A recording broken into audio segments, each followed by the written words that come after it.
Take a look at this article. This is from US News. They say that the United States warns Iran, cooperating with Russia in Ukraine is a really, really bad idea. Wow. So, Defense Secretary Lloyd Austin warned Iran against supporting Russia with its invasion of Ukraine a day after the intractable US adversaries publicly expressed a desire for new forms of cooperation, including potential weapons exchanges. Austin, who's again the US Defense Secretary, said, quote, "We would advise Iran not to do that." He said that, quote, "We think it's a really, really bad idea." You know, you have defense officials, government officials in the West who speak to other countries like their children. You know, it's adding salt to the wound. It's a very, very bad thing to do. To quote Austin, it's a really, really bad idea. Who do you think you're speaking to? This is like cartoonish stuff. And so the story is that, of course, Iran is now going to hand over some of its drones to Russia. Okay? Now, people are speculating to say, well, hold on a second. Is Russia's production knocked out? Are the Russians so desperate they're going to Iran? Like as if Iran's drones are not good. Let me show you something. You know, I'm against war and I hate war and all this stuff, but I just want to put into perspective. This is what a supposed Iranian drone can do, right? This is the Aramco, the Saudi oil company's hit, you know, by the Houthis in March. And they said, again, it's not me, they said that was an Iranian drone. They said Iran came and it's giving weapons to the Houthis and supporting them and giving them drones and they're behind this. Okay, well, if Iran is behind that, are you really sure you want to talk to them like they're children? Are you going to keep laughing about the drones? Because I don't think that's a joke. And it's best to avoid all of this and, you know, fix things diplomatically. But, again, this arrogance, you know, this cowboy, like, chewing bubblegum, got the revolver, you know, I'm the sheriff in town, better watch out. And on top of that, of course, what happened? Well, you had Iran and Russia giving Erdogan a walloping, right, verbally. And in addition to that, gas exploration, right? So this is worth about $40 billion. And it's a memorandum of understanding that was signed just a few weeks ago. Gazprom, which is the Russian gas company, they signed a tentative deal worth $40 billion with Iran. Okay, this is between Gazprom and the National Iranian Oil Company. The deal, which was agreed to on July 19th, coincides with the summit that we talked about. Okay, and basically the Russians are going to help the Iranians develop their gas fields and oil fields. And keep in mind again that, you know, Russia sits on the biggest gas reserves in the world. Number 2 is Iran.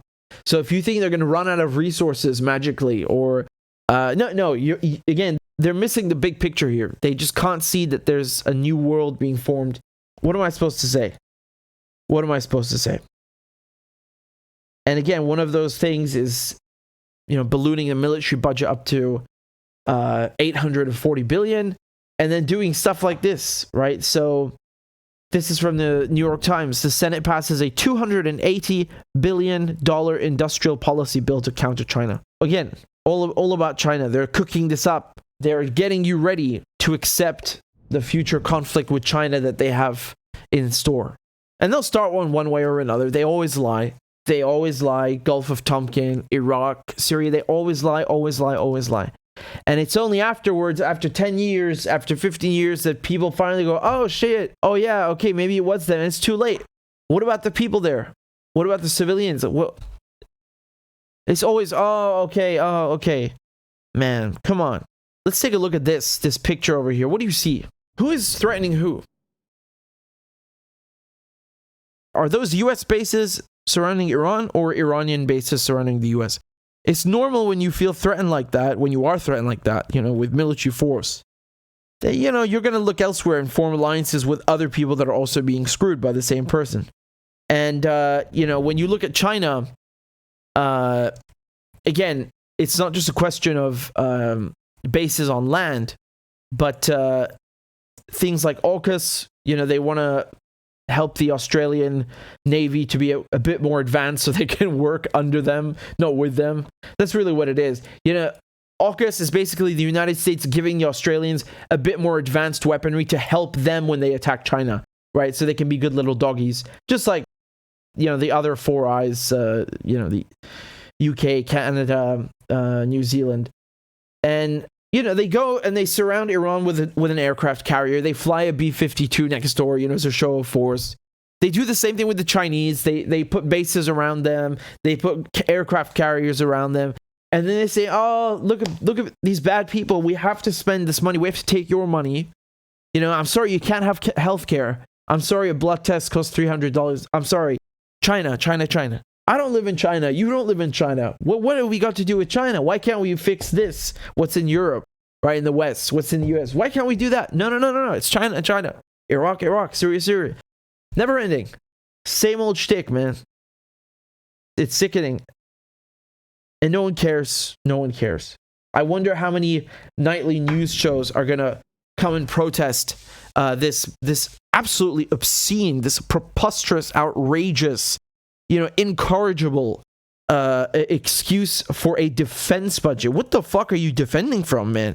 840 billion. Man, you better be defending against some fucking aliens. You asking for 840 billion. What the fuck? What is going on here? Are you under a zombie attack at all of your 800 bases that you need 840 billion?